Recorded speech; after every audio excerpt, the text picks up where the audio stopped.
Okay, so like always we're gonna start with what's exactly in the box.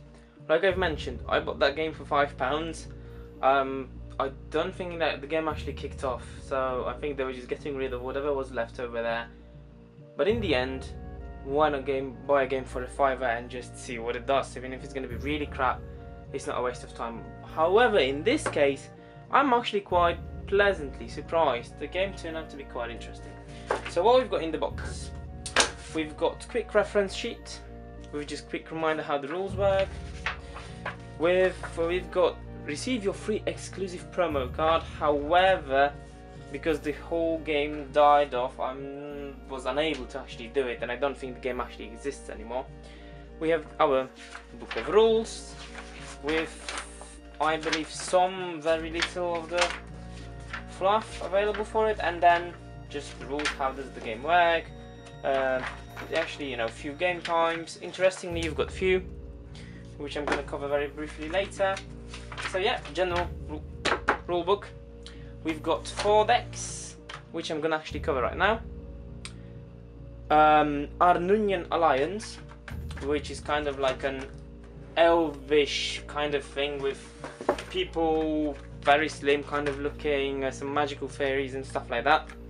Red Barbarian Brotherhood, which is just pretty much barbarians who looks like British hooligans, don't ask me why. We've got Pirate Confederacy, so into that nice mix we've got pirates popped in, and Undead Legion, which is just your typical undead with ghosts, zombies, etc.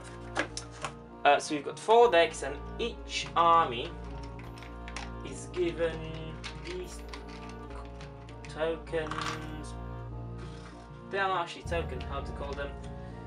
These are kind of just used to. So pretty much each one of these, they're like small meatballs, let's call them. And each one of these represents a different type of monster, which I'm going to cover in a second. So pretty much we've got all you need to have a game. Your cards, other tokens like damage and whatever, and board game, which we will have a look just right now. Okay, so what we've got over here is the board game itself. Quality wise, the board is actually made quite nice, a nice thick cardboard. The only problem is that it kind of folds, so if you want to have it really flat, you have to put things in the corners to kind of keep it down, or perhaps if I played it a bit more, it would be a bit better. However, it does not mean it's bad.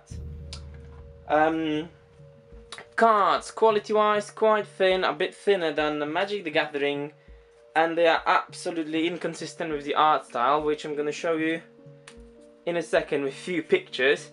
And you will see that some of them are actually terrible, because some of them look really nice, proper high quality, others are atrocious, as if a kid drew them in their bloody paint. So there is that thing going on. Some cards look really nice with high quality images, the others are quite poor quality. Okay, so now if you look at this, that's my favorite card of the failed ones. It pretty much looks as if someone painted it in paint, really, and I have no idea how I can describe it in any other way. So if you look over here, that one's quite nice. This one kind of animal looking face, don't know what's going on over there. It looks like single effect Photoshop, terrible picture. This one's not bad, like old Magic the Gathering, and this one is actually quite good. So you can see what do I mean by inconsistent quality of art. So now if you look at this, you will notice that this part over here is quite similar to one of the the most famous card game, which is Magic the Gathering. What can I say? The mechanics of Existenz when it comes to cards are a massive ripoff. It's exactly the same thing. Instead of mana we've got crystals like halos and a few other colors, and also using these we tap them to summon creatures, and that will be where the pretty much Magic the Gathering is 100% copied. However, that is not where the game mechanic ends.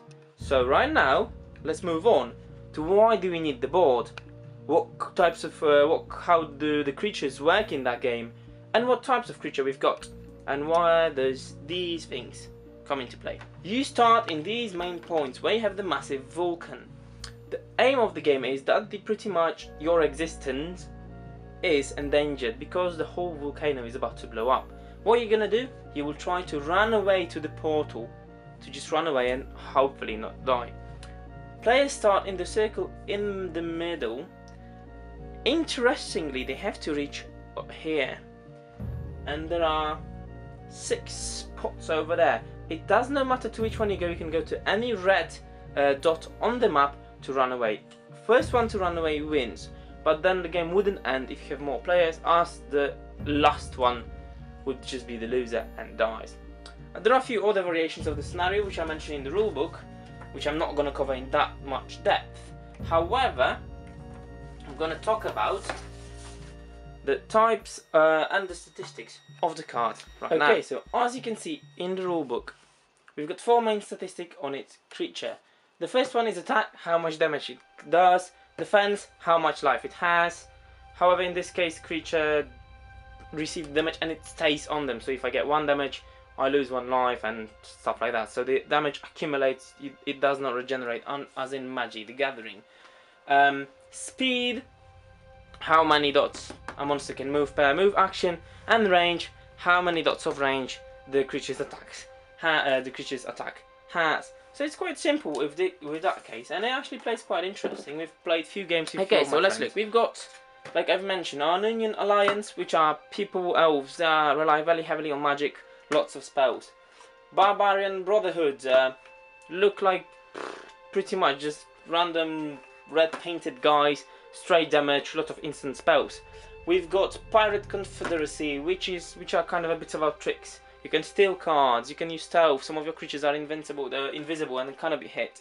And we've got Undead Legion, which are your typical zombies. However, they do not play with, the playstyle isn't based on bringing them back. It's more of on either strengthening them, having more of them, or about debuffing opponents with curses and stuff like that. So each one plays slightly differently and gives you a different quality, as these things, you can kind of see that they fail. This one works fine, no problems.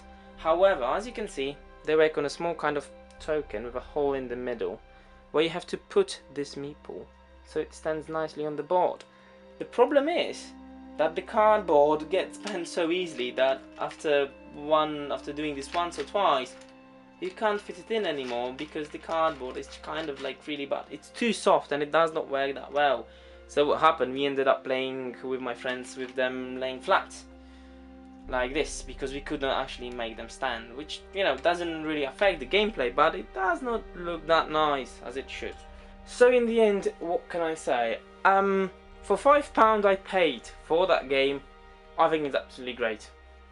For the original 30, I believe they wanted, or 20 they wanted for that game, it's still a good price, but I'm not sure if I would buy it after playing it a few times. It is a nice game, it is an interesting game, it's something new. It mixes the card mechanics, the magic of the Magic the Gathering, with some board game, with some tokens and some map movement and fights. However, still when you play it, you kind of feel that you are playing the Magic the Gathering ripoff with added board.